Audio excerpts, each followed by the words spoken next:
My name is Arturo, and my only daughter, the one I carried on my shoulders and for whom I worked until my bones ached, looked me in the eye and told me I was a burden, a weight she and her husband could no longer carry. It's a word that burns you from the inside out, a brand that marks your soul forever. I've been called many things in my 82 years, but never that, and never by her. What would you do in my place? Please, listen to my story until the end and tell me, what would you have done? I need to know I'm not alone in this pain, so let me know from which city in Mexico you're listening. If you want to hear more stories like this one, subscribe to the channel, because sometimes talking is the only medicine we have left. It happened on a Tuesday, right here in this living room, the one I built with my own hands more than 40 years ago. Sarah and her husband Marco had come over, they said, for a visit. But there was no warmth in their greeting, no interest in how I was feeling. They sat stiffly on the sofa. My dear Elena, may she rest in peace, had picked out. I was trying to tell a story about their little girl, my granddaughter, but Sarah cut me off.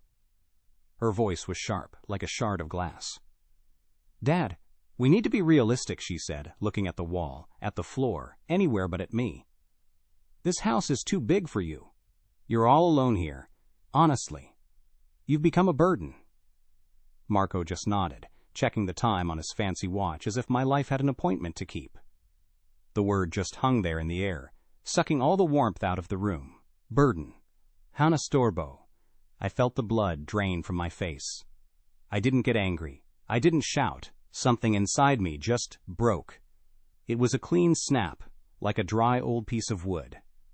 I looked down at my hands, resting on my knees. These hands, thick with calluses and scarred from a lifetime of mixing cement and cutting wood. These are the hands that built this house, brick by brick.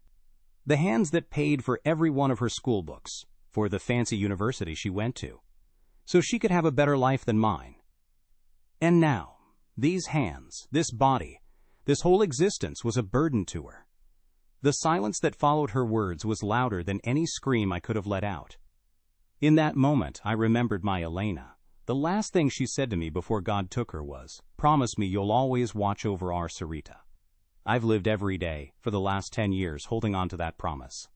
Every peso I saved, every repair I made to this house, every prayer I said was for her, for my daughter. I saw Elena's face in my mind, her gentle smile, and I felt a shame so deep it almost choked me. I had failed her. I had raised a daughter who could look at her own father, sitting in the home he built for her, and see nothing but an obstacle, a problem to be solved, an old piece of furniture to be moved out of the way so she could get what she wanted. As I sat there, a strange coldness settled over me. The shock was turning into something else, something hard and clear. I looked up and really saw them for the first time. They weren't my daughter and her husband anymore. They were two strangers, two vultures circling, impatient for the old man to just disappear. I saw the greed in Marco's eyes as he glanced around the room, not seeing memories but calculating square meters. I saw the impatience in Sarah's posture, the way she tapped her foot, annoyed by my silence. She had already moved on. In her mind, I was already gone. They thought I was a weak, forgetful old man, who they could simply push aside. They forgot who I was. They forgot I was the man who built everything they were trying to take. My life didn't start in this house. It started far from here, in a small town in Zacatecas, where the sun bakes the earth until it cracks. I grew up with dust on my boots and the knowledge that nothing is given to you. My father, a man of few words and strong hands, taught me that you build your life with sweat. You don't complain. You work. I left that town when I was just a boy of 17, with a few pesos in my pocket and a dream of building something that would last. I didn't know then that the thing I would end up building, my own family, would be the very thing that tried to tear me down. But back then, I was just a young man full of hope, heading to the big city to make a name for myself, or at least a living. The city was a monster of noise and smoke, but it was also full of opportunity for a boy willing to work. I started as a laborer, hauling bricks and mixing cement until my back screamed. But I watched, and I learned. I saw how the master masons laid their stones, how the carpenters measured twice and cut once. I took pride in my work. Soon, people started asking for me, for Arturo, the one who shows up on time and does the job right. I wasn't an artist, just a craftsman. My hands became my reputation. They were rough and calloused, but they were honest. They provided. And it was with these hands that I met Elena, the woman who would become my whole world, the one who saw the man behind the sweat and the dust. Elena was a light. She worked at a small fabric store near a construction site I was on, and her laugh was the most beautiful sound I had ever heard. I was shy, covered in grime, but she looked at me with a kindness that I hadn't known was possible. We married a year later. It was a simple ceremony, nothing fancy. We didn't have money for a big party, but we had each other. She was the one who turned my little rented room into a home. She believed in me, even when I doubted myself. "Your hands don't just build walls, Arturito," she'd say, holding them in hers. "They build futures."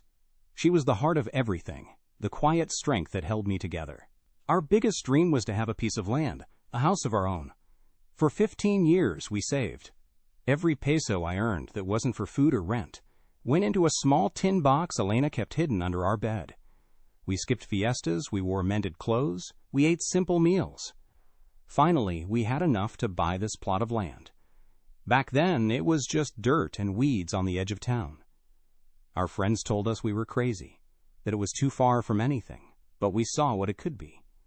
I drew the plans myself on a piece of paper at our small kitchen table. This wouldn't be just a structure of bricks and mortar.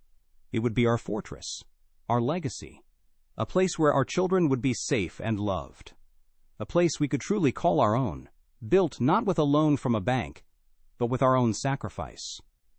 I will never forget the feeling of laying the first stone.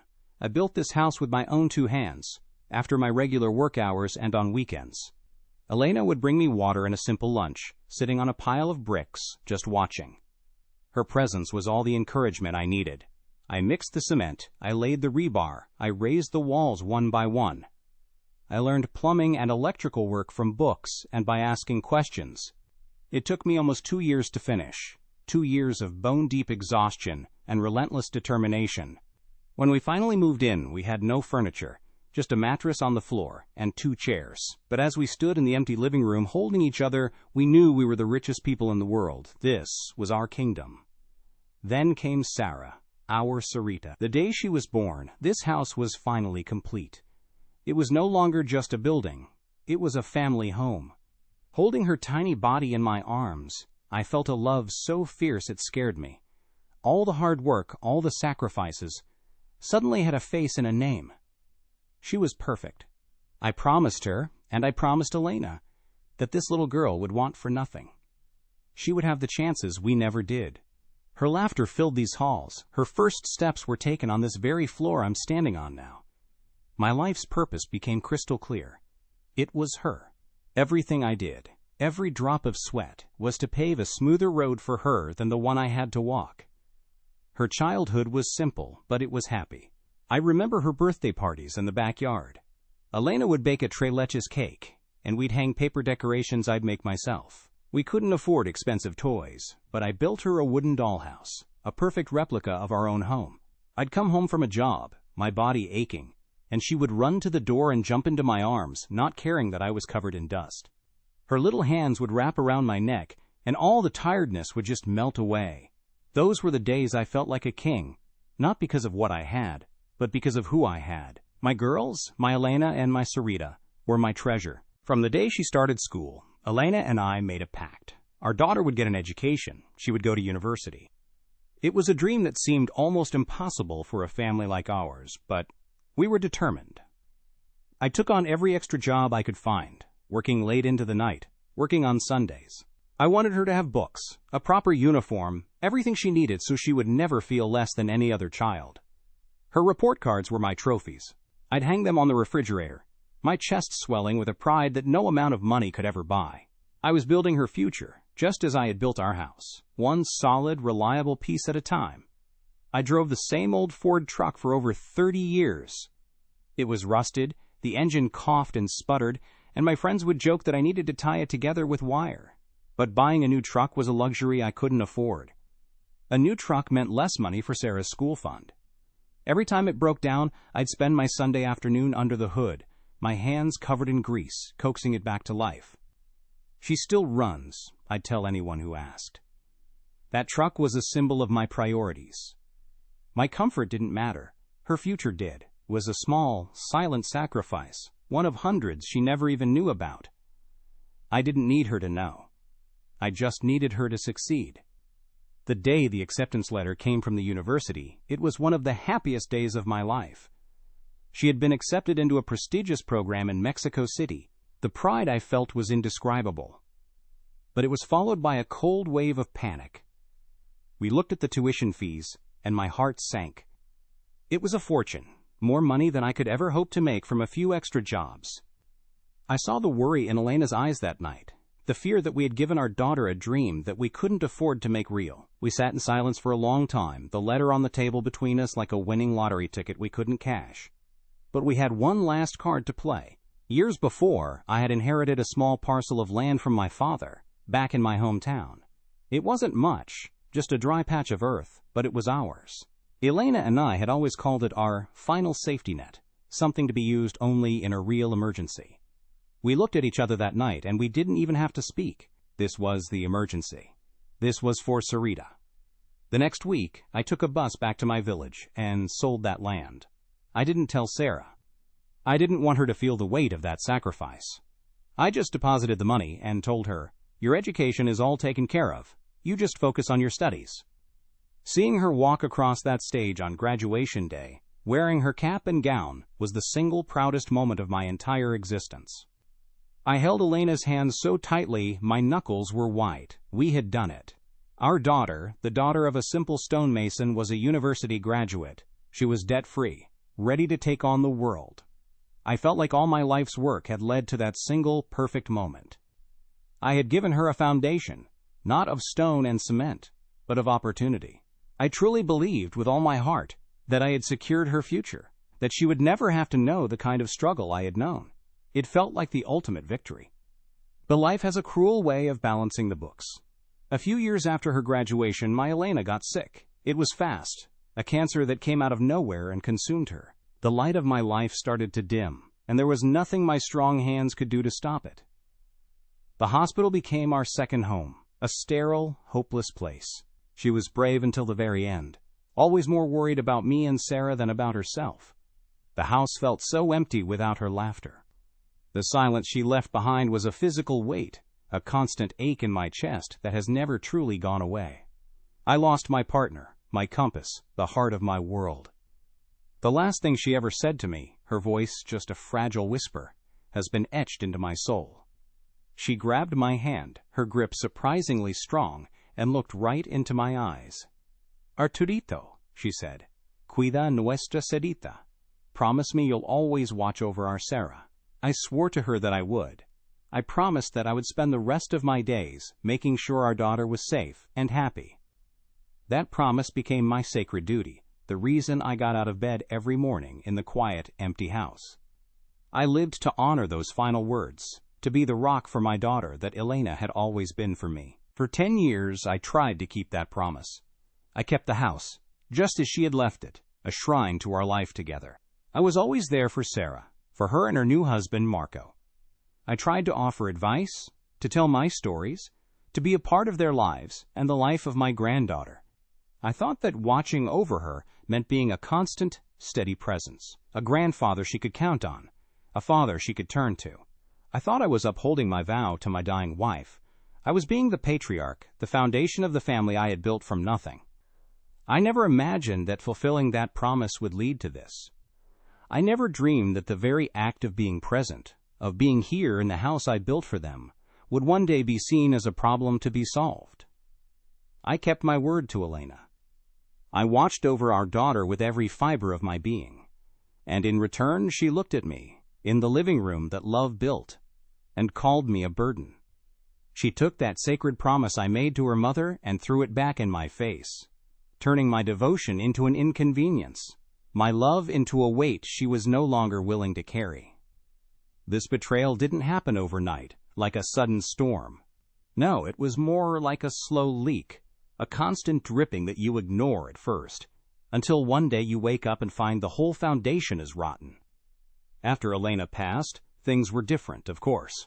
The house was quiet, and Sarah would visit, her eyes full of the same sadness I felt.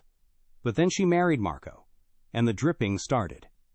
He was a man who measured everything in pesos, who looked at my calloused hands not with respect for the work they'd done, but with a kind of pity, as if I were a relic from a forgotten time. He smiled with his mouth, but never with his eyes, and his presence slowly began to change the air in my own home. The first real sign was subtle, easy to dismiss. It was the first anniversary of Elena's passing. I had expected Sarah to come over. Maybe we would light a candle for her mother, look at old photos. But the day came and went in silence. She finally called late that night, her voice rushed. "Oh, Dad, I'm so sorry. Marco had a work dinner, and it completely slipped my mind." Slipped her mind. The day her mother left this world. I just said, "It's all right, Misha." But as I hung up the phone, I sat there in the dark, staring at Elena's picture, and I felt a coldness that had nothing to do with the night air. It was the first time I felt truly alone, not just widowed, but forgotten. Then came the visits with my granddaughter, little Elena. At first, they were a joy, a bright spot in my quiet week. She was full of life, just like her grandmother. But soon, Marco started coming with them, and the visits changed. He'd sit impatiently on the sofa, tapping his phone, sighing loudly. "We can't stay long, Sarah. We have that thing at the club." The visits got shorter and shorter. Sarah started telling our granddaughter, "Don't bother Grandpa, he needs his rest." Even when I was wide awake, my arms aching to hold her. They were building a wall between us, brick by brick, and telling me it was for my own good. My granddaughter started to see me as a fragile old thing, not the man who used to lift her to the sky. My birthdays became a performance of obligation. The year I turned 80, I had hoped for a small family meal, maybe a cake like Elena used to make. Instead, I got a phone call in the morning. "Happy birthday, Dad. We're so swamped this week. We'll celebrate soon, I promise." The promise was never kept. A few days later, a delivery boy dropped off a gift. An expensive electric shaver. I've used the same brand of soap and a straight razor my whole life. It was a gift from Marco, I knew it. Something he probably got for free from a client. It was a gift that said, "I don't know you, and I don't care to." I put it in a drawer, and never touched it. Family dinners at their house became rare, then they stopped altogether. When I was invited, I felt like a stranger. The conversation was always about their world, their investments, their friends' vacations, the new car they wanted. They spoke in a shorthand I couldn't understand. If I tried to tell a story about the old neighborhood, or about something I had built, Sarah would give me a tight little smile and say, "That's nice, Dad," before quickly changing the subject. I was an interruption to their modern lives. The chair I sat in felt like it was reserved for a ghost, a relic they had to tolerate for a few hours out of a sense of duty. The food had no taste. One Sunday, I was there for what would be my last family dinner at their home. I was trying to explain to my granddaughter how I built the little wooden birdhouse in her backyard. I was showing her with my hands, describing the wood, the way you have to measure carefully. Marco laughed, not a friendly laugh, and said, "Elena, honey, you don't want to hear about that dusty old stuff." And then Sarah, my Sarah, looked at me, not with anger, but with a kind of weary frustration, and said the words that truly cracked the foundation. "Dad, please, nobody has time for your old stories anymore." It wasn't just a dismissal. It was an erasure. My life, my work, my memories. They were now officially worthless. After that, they started helping me around my own house. Marco would come over and point out all the things that were old. "Arturo, this faucet is ancient. You should let us get you a new one. This furniture is so heavy, so dark, it makes the place feel like a museum." They weren't suggestions, they were judgments. One afternoon, I came into the living room to find Sarah taking down one of Elena's favorite paintings, a simple landscape of a field of wildflowers. "It's just so dated, Dad. We could get you something more modern, something brighter." She was trying to paint over my memories, to erase the woman who had made this house a home, to make it ready for something else. The shift was in their language, too. They stopped asking for my advice on anything. I had spent my life fixing things, building things, solving problems with my hands. But now, if a pipe burst or a tile was loose in their fancy house, they called an expensive professional. I once offered to fix a squeaky door for them, a 5-minute job. Marco put his hand on my shoulder in that condescending way of his, and said, "Arturo, we appreciate the thought, but let's not have you strain yourself. We have a guy for that." He wasn't protecting me, he was telling me I was useless. My skills, the very thing that had provided for them all their lives, were now a liability. My health was fine. I walked 2 miles every morning. I still tended to my garden. But in their eyes, I was decaying. They spoke to me in that slow, loud voice people use for the very old or the very stupid. "Dad, did you remember to take your pills?" they'd ask, even though I've never been on any daily medication in my life. "Dad, be careful on those stairs," they'd say, as if I hadn't been climbing them for 40 years. They were creating a narrative of a feeble, helpless old man, because it fit their plans. If I was incompetent, then their desire to take over my life, my house, would seem like an act of kindness, not greed. I remember one specific moment, a small thing that felt huge. I had cooked a pot of my famous mole, the recipe Elena taught me. I was proud of it. I took a container over to their house, thinking they'd be happy for a home-cooked meal. Sarah opened the door, took the container, and said, "Oh, thanks, Dad. We were just about to order a pizza." She didn't invite me in. Through the window, I could see Marco and the kids in the living room, laughing at something on the television. She closed the door, and I stood there on her perfect, clean porch, holding an empty basket. I felt like a beggar, not a father. The grandchildren effectively disappeared from my life. Their weekends were filled with soccer practice, piano lessons, and parties with their rich friends. I understood that children have their own lives. But there was no effort made. No, let's stop by Grandpa's for half an hour. I became a holiday obligation. Christmas and Mother's Day. They would arrive, give me a stiff hug, and immediately retreat to their phones, their faces bathed in that blue light, creating an invisible wall around them. I was in the same room, but I was a million miles away. I had become the boring part of their day they had to endure before they could get back to their real lives. I overheard a phone call once. I was in the backyard, and Sarah was in the kitchen with the window open. She was talking to one of her friends. "Yes, we have to go see my dad on Sunday. No, we can't get out of it. It's such a drag, you know?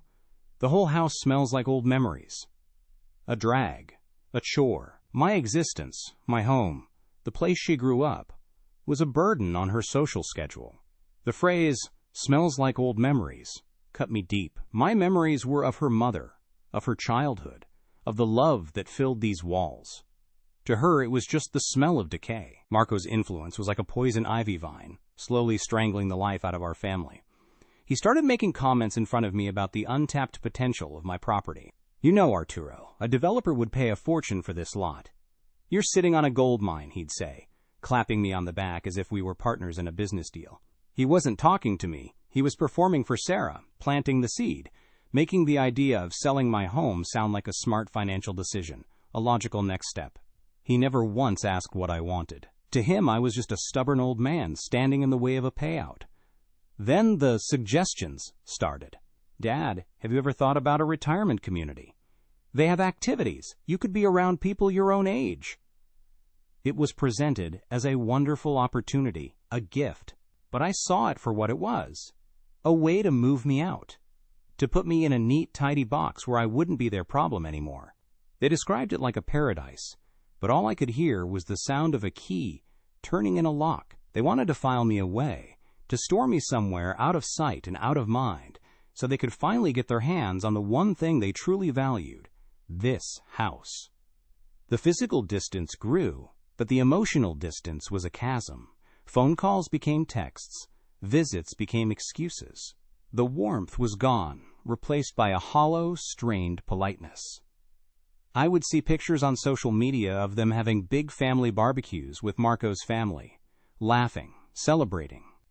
I was never invited. I was her father, but I was no longer her family. I was a separate entity, a problem to be managed. The feeling of being invisible is a strange one. You're right there, breathing the same air, but people look through you. their conversations flowing around you like water around a rock. A few months before they came over for that final, terrible conversation, I tried one last time. It was my granddaughter's birthday. I had spent a week carving a small wooden horse for her, just like one I had made for Sarah when she was a girl. I went to their house, my small gift wrapped in brown paper. Marco answered the door. "Arturo, now is not a good time. We have guests." I could hear the party inside. I just handed him the gift. "It's for Elena," I said.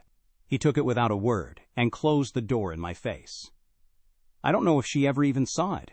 That was the day I stopped trying. Walking home that evening, the weight of it all finally settled in my bones. It wasn't one thing. It was everything.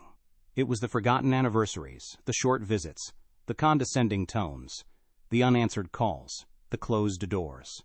It was the slow, methodical process of being pushed out, of being made to feel worthless by the one person I had given everything to.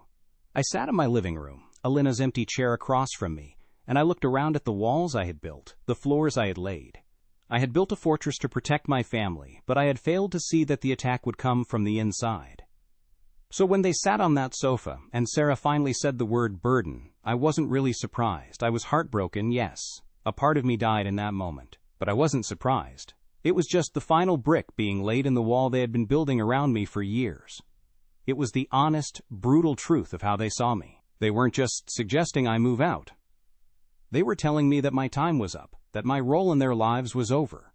They were firing me from the job of being a father. And in their cold, impatient eyes, I finally saw the full, devastating picture of my failure. They left. The front door clicked shut, and the silence that rushed in was heavier than any sound. I just sat there, on the edge of the sofa Elena had loved so much, and the word they had left behind echoed in the emptiness. "Un estorbo," a burden. For a long time, I didn't move. I just stared at my hands, resting on my knees. These old, wrinkled hands with their swollen knuckles and yellowed nails. To them, these were the hands of a feeble old man who couldn't even manage his own home. They saw weakness, they saw decay, they saw a problem to be cleaned up. But they forgot what these hands had built, and more importantly, they had no idea what these hands had held on to, in secret, for all these years. They saw a simple stonemason, a man of dust and sweat. They were right, that was my life's work. But they believed my mind was as simple as my trade. They thought because I didn't talk about stocks or business deals at their fancy dinner tables, that I knew nothing of the world of money.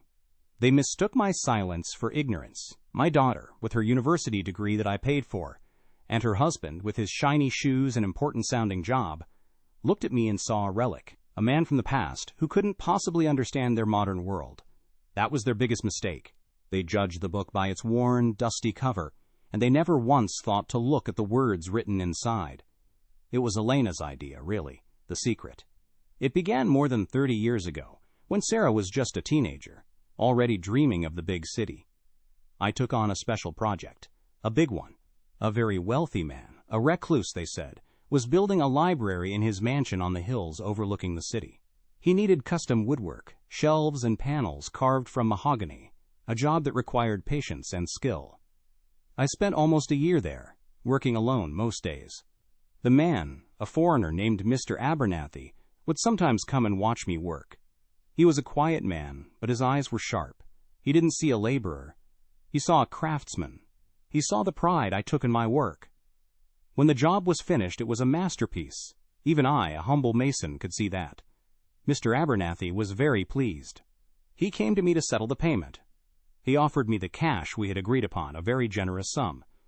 But then he offered me something else. "Arturo," he said in his accented Spanish, "cash is eaten by time. It gets spent. It shrinks. But a good company, a good idea, that grows, it works for you while you sleep." He pushed a thick envelope across the table towards me.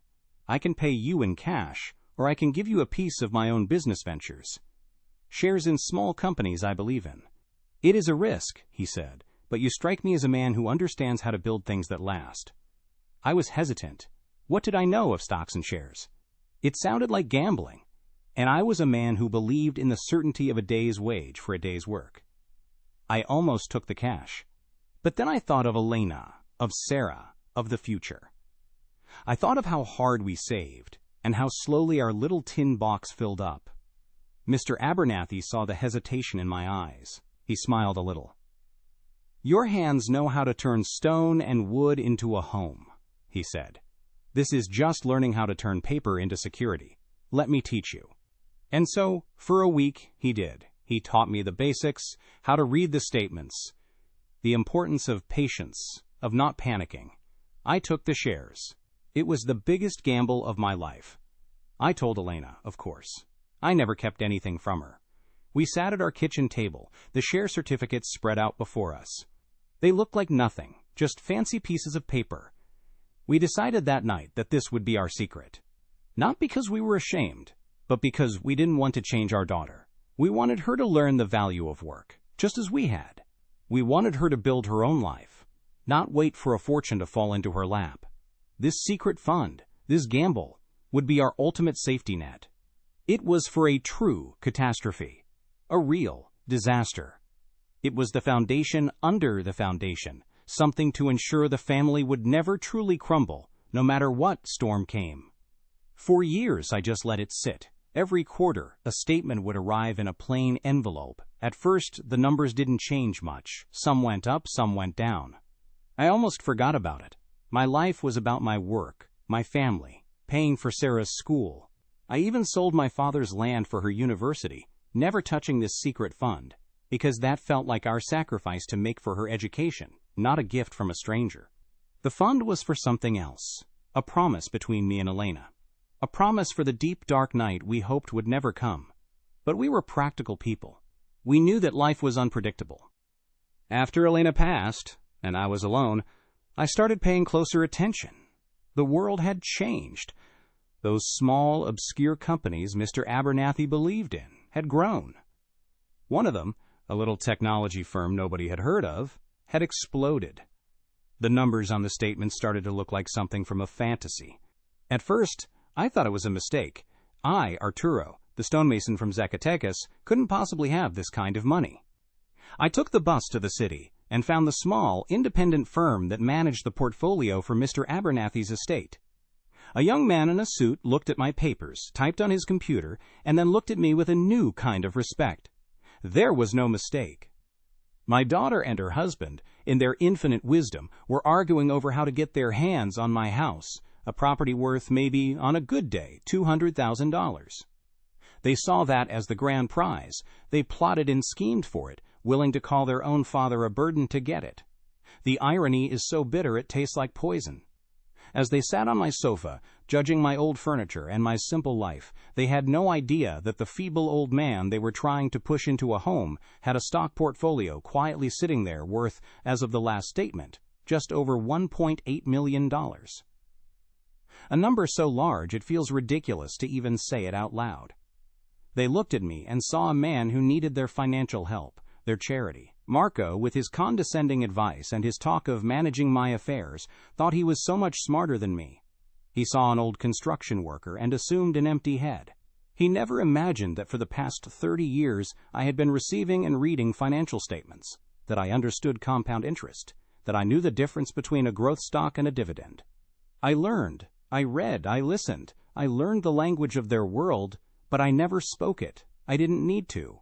My wealth was my own, a silent testament to a life of integrity that was rewarded in a way they could never comprehend. My silence, which they interpreted as senility or weakness, was actually my strength. It was the discipline of a craftsman. You don't boast about the foundation. You just make sure it's strong enough to hold the weight of the house. I let them believe what they wanted to believe. I let them think I was a simple man with a simple house, because that's what I was, in my heart. The money didn't change me. It was just a tool, a resource. It was a secret I kept not just for my family, but for myself. It was a private knowledge that reminded me that my worth was not determined by my daughter's opinion or my son-in-law's condescension. Their greed made them blind. If they had treated me with just a little bit of love, a little bit of respect, everything would have been theirs one day, all of it.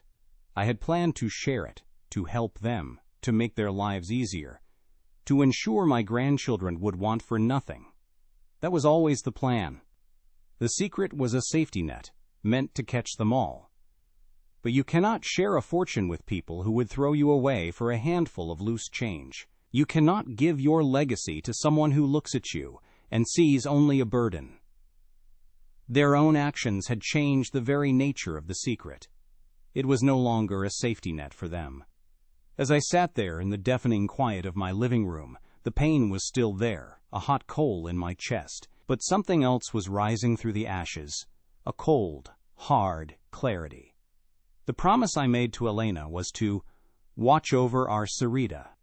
For 10 years, I thought that meant being there for her, supporting her, loving her no matter what. But I was wrong. Watching over her also means protecting the values Elena and I built our lives on: dignity, respect, and hard work. It means not rewarding cruelty. It means not allowing the legacy of our love and sacrifice to be devoured by greed. The word asterisk, estorbo asterisk, no longer felt like a brand of shame. It felt like a release, a key. They had, with that one cruel word, freed me from my obligation. They had severed the final tie of blind loyalty. They saw me as a burden to be discarded. But a burden has weight. And I realized in that moment that the weight they couldn't see, the secret fortune they knew nothing about, was about to become the instrument of my own justice. They thought they were pushing an old man out of his house. They had no idea they were pushing him towards a decision that would change everything. I looked at my hands again. They weren't the hands of a victim. They were the hands of a builder. They had built a house, a family, and a hidden fortune. And now they would build one last thing. They would build a final testament to my life, to Elena's memory, a structure of justice, so solid and so silent, they would never even see it coming until it was too late. The shock had passed. The grief was still there. But for the first time in a very long time, I felt a sense of power. Not the power of money, but the power of purpose. I knew exactly what I had to do. They had underestimated me. They had underestimated my mind, my memory, and my love for my wife. They thought the old man was finished, that his story was over. But as I stood up from that sofa, the stiffness in my bones gone, I knew the truth. My story wasn't over. The most important chapter, the one where the builder makes his final, most lasting mark, was just about to begin. They had given me my cue. They had called me a burden, and now I would show them the true weight of that word.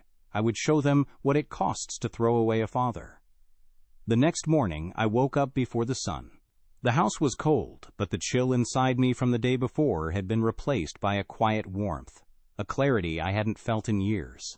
I made my coffee the same way I have for 50 years, and sat at the kitchen table where Elena and I had made all our important decisions. I was not angry. The anger had burned itself out, leaving behind something much stronger: resolve. I had a duty to Elena, and I had a duty to the man I had always been. The promise to watch over our Sarita had changed. It was no longer about protecting her from the world. It was about protecting the world and my own dignity from her. I looked at the old rotary phone on the wall, and I knew who I had to call. It wasn't my daughter. It was a lawyer, a man whose name I had kept from one of those old financial statements. The first thing I did was ensure I would never be a burden to anyone, ever again. I followed the lawyer's advice and sold a small fraction of those shares, an amount that still felt like a king's ransom to me. With that money, I hired a wonderful woman, a caregiver named Sophia, to come a few hours each day. She doesn't treat me like I'm made of glass. She listens to my stories, helps me with the heavy lifting in the garden, and cooks meals that remind me of Elena's. The simple act of paying for my own care, of taking that power away from my daughter, was the first step. Marco and Sarah wanted to manage my affairs? Fine, I was managing them.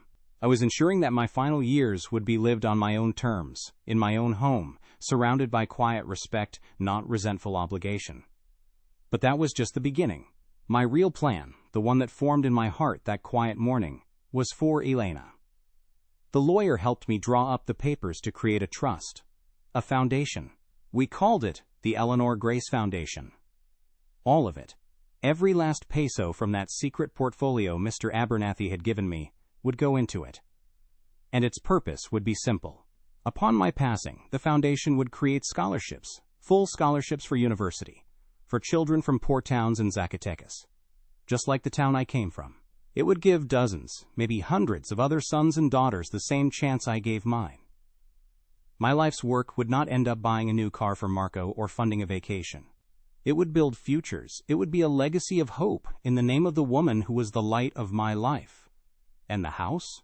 This house, the one they saw as their prize, the one they were so eager to empty of me and my memories. I made sure that was taken care of in the new will, too. Upon my death, the house is to be sold, and every single cent from that sale will go directly into the Eleanor Grace Foundation. It will become part of the legacy. My daughter, Sarah, will inherit one thing from me: the knowledge that she was my daughter. The will is very clear. She is to receive nothing else. No money, no property, no share of the fortune she never knew existed. She will find out about the foundation and the wealth she threw away for the price of her own greed only after I am gone. There will be no final confrontation. My justice will be the silence of my absence and the echo of my generosity to strangers. I live a quiet life now. Sophia comes in the morning, and we talk while we tend to the roses Elena planted. My granddaughter calls sometimes, a stilted conversation, probably at her mother's urging. I am polite, but I am distant. I am no longer waiting for them. The pain of their betrayal has faded into a quiet, peaceful certainty. I sit in my living room, and I don't see ghosts anymore. I see a lifetime of hard work, of love and sacrifice, and I see a future where all of it will be put to good use. They called me a burden, a weight to be discarded. But a builder knows that the most important part of any structure is the weight of its foundation. My foundation was strong, built on love and integrity, and it will hold up the dreams of children for generations to come. They thought my story was over. They were wrong. It has just been given the ending it always deserved.